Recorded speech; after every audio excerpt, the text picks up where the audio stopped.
Cash buyers promise a quick and easy sale. No showings, no repairs, no hassle.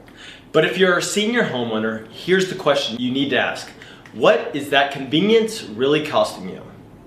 We've seen it too many times. Someone offers to buy your home, as is, for a cash. You're told you can close in a week, no fees, no stress. But what they don't tell you is that you're giving up tens of thousands of dollars in equity.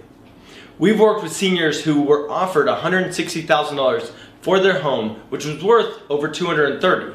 That's a $70,000 difference gone. You've worked your whole life to build that equity, and it's your safety net. At Kansas City Legacy Properties, we believe in protecting that, not rushing you through a decision just because it's easy. Cash offers can make sense and in certain situations, but you deserve to see all your options with real numbers. And if you want a cash offer, we'll give you that.